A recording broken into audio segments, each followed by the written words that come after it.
De volta com o Educador em Entrevista aqui na companhia do irmão Francisco. Irmão, obrigado pela participação. Boa tarde. Boa tarde, Luciano. Boa tarde aos telespectadores da TV Educadora. Nós aqui agradecemos o convite. Bom, irmão, foi anunciada aí, no último dia 4, pelo Papa Francisco, essa questão, da última fase, junto à irmã Dulce, para se tornar santa. Eu queria, antes da gente falar de fato da irmã Dulce, de falar um pouquinho desse processo, como é que uma pessoa se torna santa. Realmente, antes de falar da irmã Dulce, porque tem tanta coisa para se falar dessa mulher, que para mim é um ícone da nossa história. Mas para a gente poder entender, porque muitas das vezes, mesmo os católicos, às vezes não compreendem esse processo, e eu quero resumidamente aqui dizer como é que funciona isso. E a gente precisa ir na história para a gente poder entender um pouco. Antigamente nós não tínhamos processos. Como é que funcionava? Quando uma pessoa morria, quer dizer, ela já vivia durante a sua vida com aquela que a gente chama de fama de santidade. As pessoas já tinham nela, já viam nela reflexos, virtudes de coisas boas. E quando a pessoa morria, então aquele clamor popular fazia com que, às vezes, o próprio bispo local declarasse aquela pessoa realmente santa e ela passasse então a ser venerada. Também os mártires, desde os primórdios dos primeiros séculos do cristianismo, os mártires, quem são os mártires? Mártires são aqueles que são assassinados por causa da fé, por causa do ódio ao cristianismo. Então sempre foram considerados santos. Só que a igreja, como mãe, como mestra, ela percebeu que foi havendo alguns abusos, foram acontecendo alguns abusos. Eu me lembro aqui até de um debate que participava essa semana sobre o 13 de maio, que a gente diz assim, de um jargão jornalístico, esse é de vocês, que dizia assim: se a versão é mais interessante, esqueça a realidade, publica a versão. Então, de repente, se tinha muitas versões sobre vida de santos, sobre coisas que às vezes não tinham acontecido, Então a igreja, zelosa como a partir do século XII, ela tomou a decisão de que deveria haver um processo. E um processo rigorosíssimo. E foi nesse tipo de processo de canonização de santos que surgiu uma famosa expressão também no meio nosso, chamada advogado do diabo. O que significa essa expressão? Porque quando você monta o tribunal, naquela época, hoje não mais, dessa forma, mas você tinha o postulante, que seria como se fosse o advogado para defender a causa, ou seja, para dizer se a pessoa foi santa e juntar as provas e tudo mais. Mas você tinha a figura que seria o que a gente chamava, entre aspas, advogado do diabo, que era aquela pessoa que ia fuçar na vida do candidato para encontrar coisas erradas. Então havia aquela disputa entre um querendo mostrar que era santo e o outro quer dizer, não é santo, porque fez isso de errado, porque fez aquilo, outro, etc. Então, mas hoje não existe mais essa figura. Então, a partir do século XII, começou a haver processos. E isso vem até hoje. É claro que os processos foram sendo aprimorados. Agora eu quero falar para vocês como funciona esse processo. Primeira coisa, em vida não se fala em processo, não existe.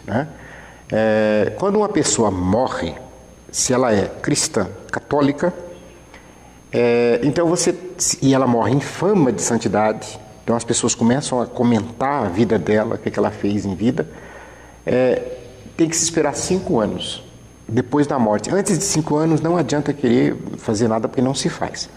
Passados 5 anos, só uma pessoa pode pedir para o Papa a autorização, e essa pessoa é o bispo de onde a pessoa viveu e morreu. Então, ou seja, o bispo responsável por aquela região vai fazer um documento para o Papa pedindo autorização para fazer a investigação preliminar da vida daquela candidata a santo. E se não houver autorização do Papa, encerra.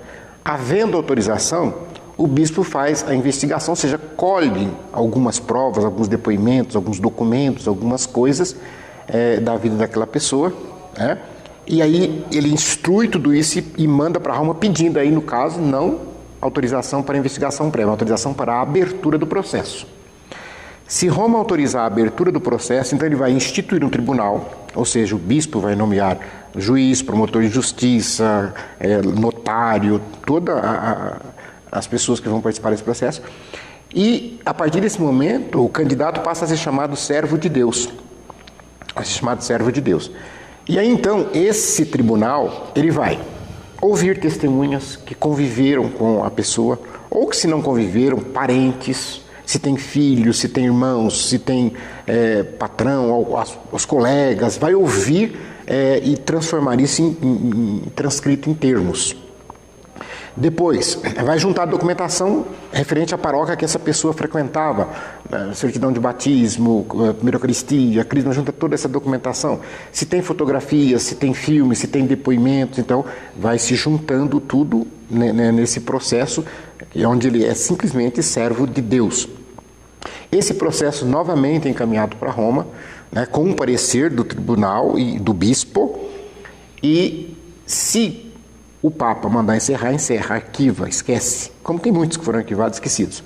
Se o Papa disser dê continuidade, então aí você entra na fase onde você vai pedir a beatificação. Veja bem, que todos os escritos do candidato têm que ser lidos. Então, qualquer livro, qualquer apostila, qualquer artigo, porque se tiver alguma coisa nesses escritos que contrariem a Sagrada Escritura, também fecha o processo e encerra. Muito bem. Terminado isso, aí o Papa reconhece as chamadas virtudes heróicas. O que significa isso? Quer dizer, essa pessoa realmente viveu heroicamente as virtudes cristãs, ou seja, a caridade, a bondade, a paciência, o amor e etc. E aí, então, ela passa a ser chamada de venerável. Depois de servo de Deus, ela passa a ser chamada de venerável. E aí, então, quer dizer, o processo está encerrado. E Roma aprova, só que fica aguardando um milagre. Se não houver um milagre, não vai para frente o processo. Então, por isso que muitos processos se arrastam. Porque aí fica 10, 15, 20, 30, 40 anos esperando. Quando o milagre acontece pela intercessão do santo, faz como se fosse um processo que vai depois ser anexado ao principal. Mas um processo à parte, o processo do milagre. Então, por exemplo, vou citar o caso para a gente já ir adiantando, o caso de Irmã Dulce. Então, em 2000, o cardeal de Salvador entrou com pedido e fez todas essas fases que eu falei. Em 2001, e olha que é interessante, não pode ser milagre em vida, tem que ser depois de morto. E em 2001, então, nós tivemos, no estado de Sergipe, uma senhora que participou de uma chamada Cláudia, foi num parto, e ela teve complicações e teve que passar por 3 cirurgias pós-parto e a hemorragia não estancava e os médicos, então, chamou os familiares e disse que não havia mais nada para fazer para a família se preparar para o pior. E passados alguns dias, a família invocou a intercessão da Irmã Dulce e aí entra a questão do milagre. Miraculosamente, instantaneamente, a hemorragia parou. E os médicos foram fazer os exames e não encontraram explicação para isso. Então, quer dizer, aí foi ser feito um processo sobre esse milagre. Foi ouvir os médicos, juntar os exames, juntar os pareceres técnicos, todos os médicos fizeram isso. Os médicos não dizem se tem milagre ou não, os médicos simplesmente dizem o seguinte, porque existem 4 coisas para se reconhecer um milagre. Primeiro, tem que ser préternatural, ou seja, a ciência não explica. Porque se a ciência explicar o que foi que aconteceu, não é milagre. Então, préternatural, tem que ser instantâneo, tem que ser duradouro. Então, ou seja, para vocês terem uma ideia, esse milagre aconteceu em 2001, em 2010 é que foi ser aceito. Então, ou seja, 9 anos depois se viu que a hemorragia não voltou, que a pessoa estava viva, estava com saúde, etc. Então, porque o milagre ele tem que ser duradouro. Não é aquela coisa de eu chegar hoje e falar que aconteceu um milagre comigo e amanhã eu morro por causa da mesma doença, né? Então, a igreja tem essa série de cuidados. E veja bem, além desses pareceres todos, isso vai para uma comissão de teólogos analisar e depois os cardeais aprovarem. Então, passa realmente por um filtro muito grande. Muito bem. Quando se reconhece o milagre, então o Papa declara aquela pessoa beata. E a partir do momento que declara beata, faz-se uma cerimônia de beatificação. Nós falávamos no último bloco da beatificação, né? Um milagre comprovado se torna um beato ou uma beata. É inscrito no rol de beatos da igreja. E aí ele passa a ter autorização para que se tenha devoção, se faça festa, se invoque na região e no país onde a pessoa viveu, não no mundo. É somente ali que é autorizado.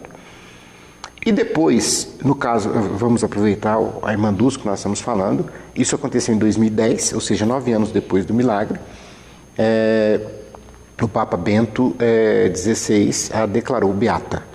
E numa cerimônia realizada na cidade de Salvador, o cardeal Magela presidiu a Eucaristia, a Santa Missa, milhares de pessoas, né? Citam alguma coisa em torno de 500 mil pessoas, participaram desta cerimônia no ano de 2011. E ali então ela foi declarada santa, declarada beata irmã Dulce.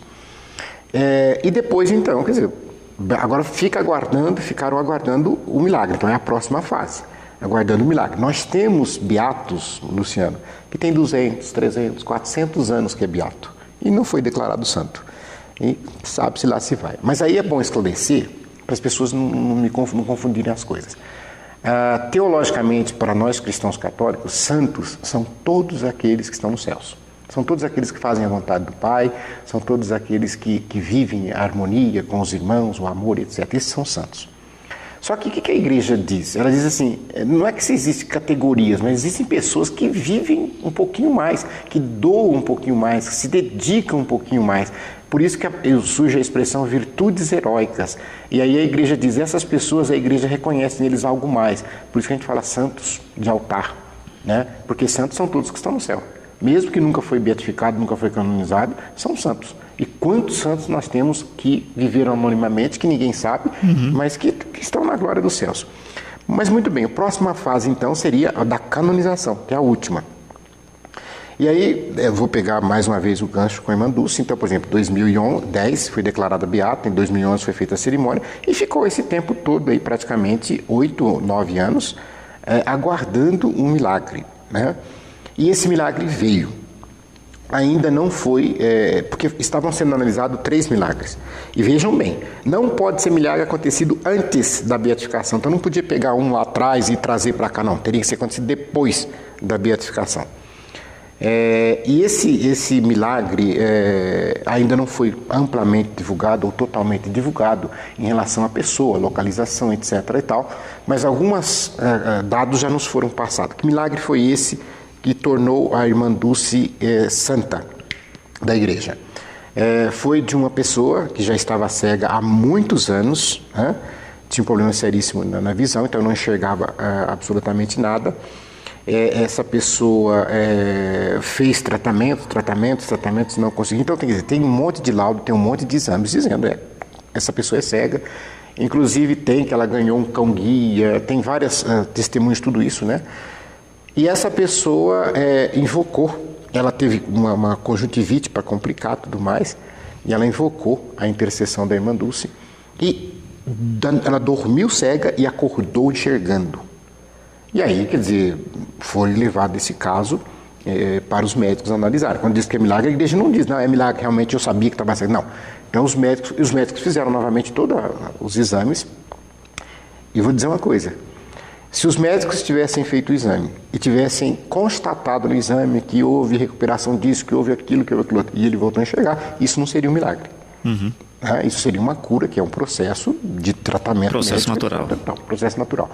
Mas o que acontece? Nos exames, está dizendo lá que ele é cego. Tudo que está nos exames ele é cego, não teria como ele enxergar, mas ele está enxergando. Então, aí é que caracteriza o milagre. E aí, então, isso foi analisado por médicos aqui do Brasil, da Universidade Federal da Bahia. Inclusive, tem um médico que trabalha nas organizações sociais da irmã Dulce, a OSID, e eles fizeram então todos os pareceres, todos os relatórios, dizendo que não tinha explicação científica para aquela pessoa estar enxergando. A medicina não explica porque essa pessoa está enxergando. Os médicos não dizem se é um milagre, não. Muito pelo contrário, porque tem médico que nem católico é. Tem um que é até ateu. E aí juntou essa papelada e mandou para Roma. O que Roma faz? Ela tem uma comissão, que é da Academia Vaticana, de médicos também lá. E esses médicos analisaram novamente essa papelada que foi daqui para lá, e também disseram, não, realmente esse caso não tem explicação, e aí passa-se para uma comissão de cardeais.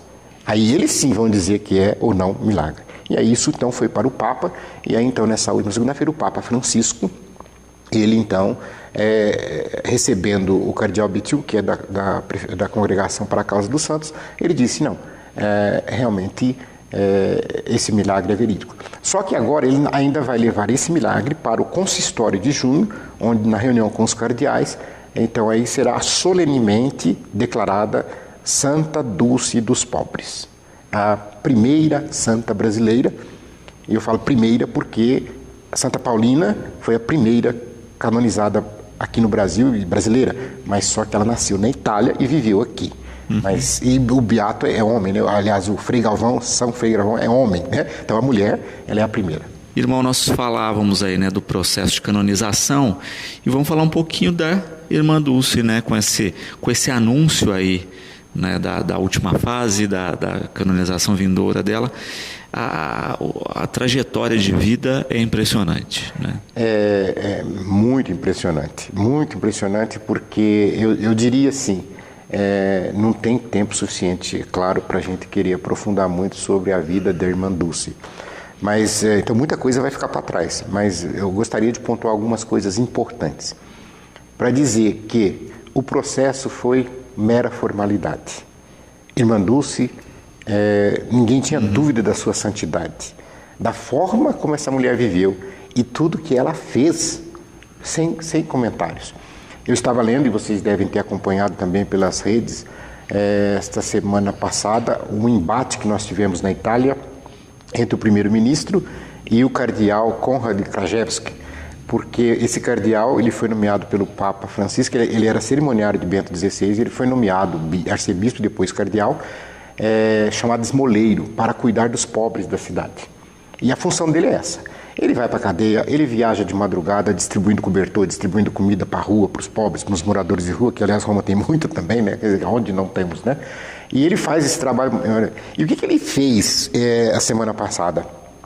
Ele simplesmente tinha um prédio público que estava abandonado e as pessoas invadiram esse prédio já há muito tempo, há vários meses, e estavam morando lá, na verdade, em famílias, tinha crianças, mulheres, idosos, morando nesse prédio, parece que são 430 pessoas. E é claro que eles não pagaram energia elétrica e foram lá e cortaram, né? E ficou esse pessoal todo sem energia elétrica e ele fez todo o esforço diplomático no sentido de conseguir e não tinha o dinheiro para pagar, porque eu não sei quantos mil euros, e as pessoas não quiseram religar e ele simplesmente foi lá e religou. Quer dizer, ele fez uma coisa errada, mas aí ele se justifica, ele diz assim, ó, se eu tiver que pagar uma multa, eu vou pagar.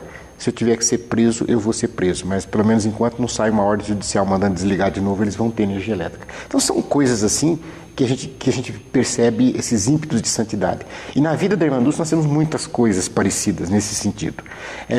Então só para destacar, a Irmã Dulce nasceu no dia 26 de maio, no início do século passado, e ela era de uma família nobre. O pai dela é professor da Universidade Federal da Bahia, e a mãe dela faleceu quando ela tinha 7 anos. Então ela foi criada pelo pai e ela sempre ela queria ser religiosa, ela sempre quis ser freira. Mas engraçado porque ela sempre fazia caridade, mesmo na porta da casa dela, os familiares até reclamavam porque ela ficava dando pão, dando comida e os pobres iam bater na porta por causa daquela menina de 12, de 13 anos fazendo essas coisas. E aí depois ela vai para o convento. E aí no convento, quer dizer, bota o hábito, ela se forma, ela é professora, ela começa a dar aula no colégio, mas a mesma história parecida com Madre Teresa, ela não se sente bem com aquilo, ela quer algo mais, né? E aí então ela começa a ir para a rua, né? Agora você imagina uma mulher, para que você tenha uma noção do que é a Irmã Dulce, ela tinha 1,50 m de altura e pesava 38 quilos. Vou repetir, 1,50 m de altura e 38 quilos, como é que uma mulherzinha tão frágil, fisicamente falando, e também a saúde debilitadíssima, uma mulher no século passado, no início do século passado, fazer o que essa mulher fez, ter coragem de criar a Liga Operária para os filhos dos operários, lutar politicamente pelos direitos dos operários, que ela fez isso em 1936. E engraçado porque depois ela não quis mais dar aula, ela falou para a superiora que não queria mais dar aula, que ela ia só cuidar dos pobres, e ela começou a recolher pobres pelas ruas de Salvador, e tem algumas passagens interessantíssimas de Irmã Dulce, porque ela recolhia, colocava, por exemplo, ela colocou nas arcadas, ela colocou no subsolo da igreja do Senhor do Bonfim, E aí ela deixava esse povo lá e ela saía para a rua com a sacolinha pedindo alimentos, pedindo pão, pedindo comida, pedindo as coisas, leite, etc. E ela levava para eles e ali eles se alimentavam em condições de higiene totalmente precárias, totalmente, realmente não tinha nem condição de falar, mas era o que ela podia oferecer e era o que ela fazia. E nós temos os casos, ela foi despejada das arcadas por uma determinação judicial. Depois o prefeito falou que ela estava espantando os turistas com aquele monte de gente suja e morador de rua. Isso pelo poder público, né? Mas também a igreja, porque depois o padre, que era o pároco do Senhor do Bonfim, foi dizer para ela que ela estava atrapalhando, porque aquela igreja era uma igreja turística, aliás, é até hoje, né? Uma belíssima igreja. Aquela igreja era uma igreja turística, onde vinha muitos turistas, inclusive do estrangeiro, internacional, e ela com aqueles pobres, que a gente com ferida na perna ali, espantava as pessoas, então ela tinha que sair dali. E ela tinha que sair, e ela sai. Então o que acontecia? A Luciana, ela era despejada de um lugar, ela catava aquelas pessoas, ela levava e invadia outro lugar. Ela invadia, a palavra é essa. Tem uma casa vazia aqui, não sei de quem que é, vamos invadir, está vazia. Ela entrava com aquelas pessoas e depois aí vinha a ordem judicial, depois vinha a determinação da prefeitura tal, para deslocar, e aí ela ia para outro lugar. E isso ela fez muito. Até que ela... e aí não é piada, isso é um fato acontecido, que inclusive tem uma sobrinha dela que conta isso, porque nós temos hoje muitas pessoas vivas que estão lá em Salvador, na Bahia, e que viveram com ela, e que conversaram com ela, e que puderam estar com ela. E essas pessoas, então, narram que ela foi, então, conversar com a Amada Superiora, e a Amada Superiora falou, aqui no convento não pode, no convento a congregação não permite. Então ela disse, a senhora me empresta o galinheiro, onde estão as galinhas, né? A senhora me empresta o galinheiro que eu vou colocar meus doentes no galinheiro. E a superiora falou, não, mas e as minhas galinhas? E ela disse, não, pode deixar que a gente cuide das galinhas. E aí é claro que a superiora autorizou, e ela então pegou todos aqueles doentes, pessoas com feridas, debilitadas, idosos, mulheres, tinha crianças, e levou para esse galinheiro. E ficou lá um bom tempo. E a madre não foi lá olhar. Até que um belo dia a Amada ficou curiosa, falou, mas o que está acontecendo, né? A Dulce não veio falar mais nada. E ela foi lá, chegou lá e viu aquele estado de gente doente, colchão pro chão e tal. E ela perguntou, Dulce, onde você colocou minhas galinhas? Né? E ela disse assim, meus pobres comeram. Né? É uma coisa interessante, isso é coisa de santo, né? Por isso que é santa. Mas dali nasceu hoje um dos maiores hospitais públicos do país, com milhões de atendimentos, que é o Hospital Santo Antônio de Salvador. Foi ali a sementinha, Irmã Dulce. E interessante porque a partir dali, então, ela começou a ter reconhecimento, ela começou a receber ajuda e ela começou, então, a poder construir e até de poder ir separando os próprios atendimentos daquilo que é da área social, daquilo que é da área da saúde, daquilo que é da área da educação, porque ela se preocupava muito com a educação daquelas crianças que ela atendia, mesmo os debilitados. E a partir daí, ela pôde ir construindo e separando por segmentos, idosos, mulheres, crianças. Então, e ela foi fazendo isso de uma forma amadorística, porque ela não era formada na área de assistência social. Eu ouvi esses dias uma frase, Luciano, até dizendo assim, né, que às vezes o assistente social ele é o técnico, ele entende do assunto e isso nós não discutimos, né? Mas às vezes tem que ter uns loucos ter coragem de fazer alguma coisa para depois o assistente social consertar. É como quem diz assim, talvez, como por exemplo, você invadir um prédio, a gente sabe que é totalmente errado, é totalmente contra a lei, mas de repente para se regularizar alguma coisa precisa fazer isso. E foi o que ela fez aos montes, né? E essa mulher, ela foi adquirindo fama por causa disso, porque isso foi correndo Brasil afora, isso foi correndo mundo afora, né? Nós tivemos no ano de 1988, ela recebeu uma doação e visita da Rainha Silvia da Suécia. E depois o governo brasileiro, na época o presidente Sarney, com o apoio e o aval, também a assinatura, a gente sabe disso, da Rainha Silvia, indicou a Irmã Dulce para receber o Prêmio Nobel, né? Por todo o trabalho que ela faz nessa área de assistência social, trazendo paz para essas pessoas, etc. Prêmio Nobel da Paz. Só que ela não recebeu, ela não foi aquinhoada, né? Porque é interessante, na época foram os capacetes azuis que receberam esse prêmio, né? Pelo seu trabalho para serviço, não vamos discutir, também são grandes merecedores. Mas interessante porque quando ela foi indicada, então a gente sabe que tem todo um processo que é feito, consulta, etc. Porque eles já tiveram alguns dissabores em tempos anteriores, então para evitar isso a academia pede certos cuidados. E um deles é a consulta, a pessoa que vai ser indicada, né? Porque se de repente a pessoa falar que não quer, que não sei o que tal, geralmente a academia já rejeita para não ter depois aquele dissabor de na hora da entrega a pessoa falar mal da academia ou falar alguma coisa que não deveria. E a irmã Dulce, quando foi indicada, ela não quis. Ela agradeceu muito, mas ela disse que não queria, porque o que ela queria era fazer a alegria dos seus pobres. E aí foi uma sobrinha dela que conta essa história. E essa sobrinha dela falou: não, tia, mas a senhora tem que pensar que isso aí não é só honraria para a senhora. Não, a minha glória é de Deus, eu não preciso disso não. O que eu estou fazendo eu não faço para aparecer, eu não quero isso não. E aí essa sobrinha dela disse: tia, mas a senhora tem que pensar o seguinte, junto com esse prêmio vem também um dinheiro que a senhora pode aplicar nas obras. Aí ela falou: não, bom, então se é assim, para aplicar nas obras sociais para ajudar meus pobres, então eu vou aceitar. Foi onde que ela aceitou e com o aval dela, então isso foi encaminhado.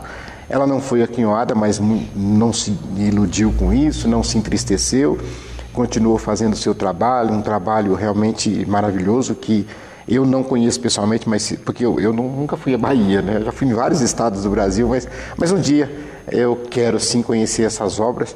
Hoje nós temos a OSID, Obras Sociais da Irmã Dulce, na Bahia. Então, tem escola, hospital, tem casas geriátricas, tem casas-abrigos para crianças, para adolescentes, tem um serviço dedicado às pessoas com deficiência física, seja ela de que natureza for. Então, ou seja, é uma rede muito grande, capitaneada, é claro, pelo Hospital Santo Antônio, que é um hospital que hoje atende 100% grátis, né?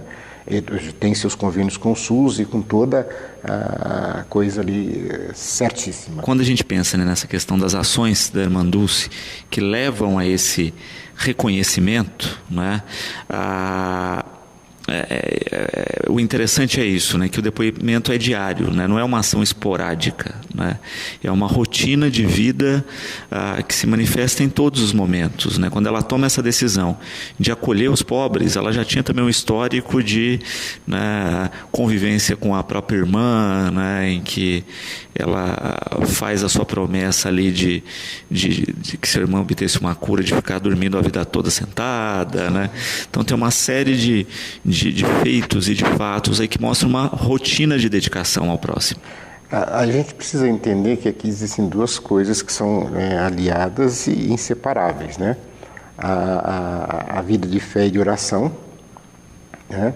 E a ação, né? A própria Sagrada Escritura nos diz, principalmente na carta de Santiago, a fé sem obras é morta, né? Mostra-me a tua fé sem obras, que eu mostrarei as minhas obras feitas pela fé. E ela diz uma frase também muito interessante, né? É tudo pela fé. Porque muitos questionavam algumas loucuras que ela fazia, em sentido assim de a senhora não vai dar conta, é muita coisa, como é que vai ficar isso, como é que vai ser, e etc. e tal. E ela dizia, é tudo pela fé. Eu creio, pela fé que nós fazemos. E para todos nós cristãos fica o grande ensinamento que o Evangelho nos torna ousados, existe a ousadia evangélica. Ou seja, quando tudo parece escuro, quando tudo parece que não tem por onde ir, a gente vai em frente porque a gente confia, a gente crê. Eu não sei o que pode acontecer. A gente sabe na vida de todos os santos, como disse esse cardeal Konrad Krajewski, nós poderemos ser presos amanhã ou depois, poderemos ser perseguidos, poderemos ser difamados, etc. e tal, não ser compreendido pelo mundo, porque nós vivemos num mundo onde o Deus dinheiro é que manda, a ganância das pessoas, então o mercado, então a gente está cada vez mais personificando as coisas e coisificando as pessoas. E a vida de Irmã Dulce é justamente o contrário. Porque ela poderia, em sã consciência, a gente pensa, o que leva uma pessoa a fazer o que ela fez? Ela poderia, em sã consciência, primeiro, ter ficado com o pai, que tinha uma situação financeira boa, com a família, que era de posses, tranquilamente, e formada professora, dar aula tranquilamente, etc. E tal. Ela poderia também, mesmo dentro da igreja, na congregação, ser uma freira que rezasse, fosse à missa todo domingo, tranquila, bonitinha, com seu hábito, etc. E tal. Como tem muitas que fazem isso, eu não estou criticando, cada um tem seu chamado. Mas o chamado dela foi esse, foi estar junto dos pobres. Por isso, ela vai levar isso no nome, porque ela vai ser chamada Santa Dulce dos Pobres. Porque o nome dela de batismo é Maria Rita, uma homenagem à Nossa Senhora e a Santa Rita. E é interessante porque a cerimônia de beatificação dela foi no dia 22 de maio de 2011, ou seja, dia de Santa Rita. E ela traz agora o Dulce, que é uma homenagem que ela dá à mãe, né? Porque a mãe dela chamava Dulce, né? Então, quando ela se torna religiosa, numa homenagem à mãe, que ela tinha pouco convivido, porque uma vez que a mãe morreu quando ela tinha 7 anos, ela usou o nome de Dulce como nome de religiosa para homenagear a sua mãe. E ela vai trazer no seu nome dos pobres. Então, ou seja, Santa Dulce dos Pobres. Então, isso é muito bonito, isso é muito rico. Nós lembramos aqui, Luciano, quando você diz que assim, nós quando entregamos a nossa vida a Deus, nós entregamos sem reservas. Não existem reservas. A gente se entrega totalmente. E até o último segundo. Então, se você estiver arrastando, se você perder uma perna, se você perder um olho, se você perder um braço, você continua na obra, você continua fazendo. E ela, como quando você lembrou do fato de dormir na cadeira por tantos e tantos anos, por estar junto com eles e comer junto com eles, viver a vida deles, passar pelos sofrimentos que eles mesmos passavam. Eu assisti o filme, né? Não sei se as pessoas que já assistiram o filme, quando ela briga na prefeitura com o prefeito, com secretários, com autoridades do município de Salvador, ela não era bem vista, não, porque hoje agora é santa, todo mundo vai bater palma, mas ela não era bem vista pelas autoridades públicas da época, porque todos viam nela um empecilho, uma pessoa que atrapalhava, uma pessoa que devia não existir para eles, né? Porque ela só incomodava. Então a gente tem que entender essa questão. Mas ela, ainda depois, quando a saúde começa a se debilitar, e eu me lembro aqui da Madre Teresa que tinha um problema no coração, e a gente sabe que a Madre Teresa era totalmente corcunda.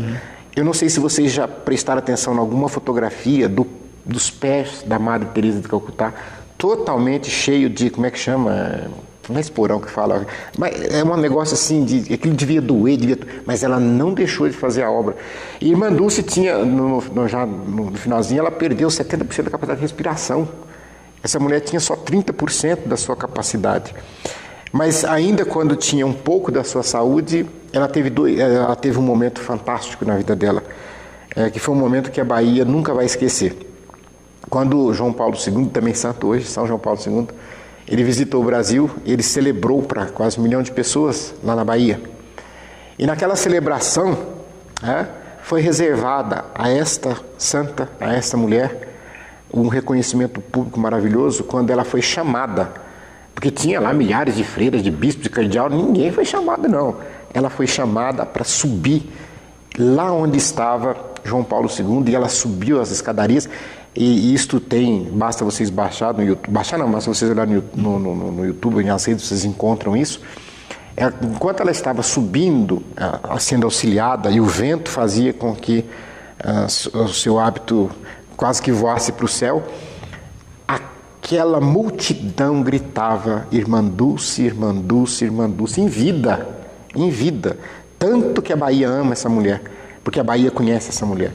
E ela vai e abraça João Paulo II, e João Paulo II diz para ela apenas uma frase: continua, Irmã Dulce, continua. Porque muita gente queria que ela parasse. E ele vai falando: continua, continua. Aí depois ela volta, ela recebe um mimo, um presente dele. E depois, quando ela está no leito de morte, porque ela morreu em março, mas se não me engano, outubro, novembro, agora não me falha o mês, João Paulo II volta ao Brasil, e ele volta a Salvador, e ele é levado no hospital onde ela está, E ele entra e vai até no leito onde ela está, que ela pouco pode mexer, já estava praticamente em um estado muito avançado da sua doença. E ele faz a oração, dá a unção dos enfermos para ela ali. Eu fico imaginando, né, um encontro de dois santos vivos, e ele faz aquele gesto ritual todo com ela ali, que tem as fotografias, também tem as cenas gravadas para quem quiser ver, que é maravilhoso. Você vê nos olhos dela o brilho de santidade, da felicidade, da alegria, mesmo estando cheia de dor, mas eu acho que ela olhava para a vida dela, ela sabia que ela estava partindo, mas que ela deixava este legado, que foi o grande presente para todos nós do Brasil e para toda a Bahia. E que nós possamos, como cristãos, olhar em exemplos como o dessa mulher. Porque tinha tudo para dar errado, tinha tudo para não dar certo, mas ela acreditou, ela foi atrás, ela lutou, ela brigou. E eu peço aqui, porque eu falo, porque às vezes os técnicos não entendem muito essas coisas, mas às vezes nas críticas que fazem, que pudessem compreender que as coisas de Deus não se explicam pela ciência humana. Então é muito difícil, né? Mas que vocês sejam colaboradores.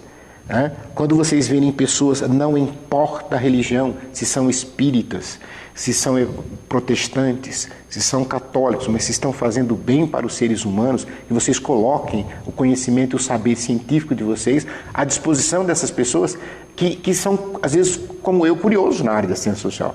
A minha formação é na área jurídica, eu não conheço nada da área social, conheço um pouco agora, porque você começa a trabalhar, né? Mas que vocês possam dar suporte, que vocês possam entender, que vocês possam compreender, que vocês não tenham essas pessoas como inimigas, mas sim como aliadas. Irmão, quero agradecer imensamente a presença e sempre a partilha aqui conosco, né? E que cada vez mais a gente mire nisso, né? No exemplo dos santos, né? E que eles fiquem na nossa rotina mais no exemplo e menos nos altares. Exatamente, por isso que eu admiro muito e encerro dizendo, os chamados santos sociais. São os santos que lutam pelo social. Maravilha. Muito obrigado. Bom, no próximo bloco nós vamos falar um pouquinho de Enem. Não saia daí, nós voltamos já.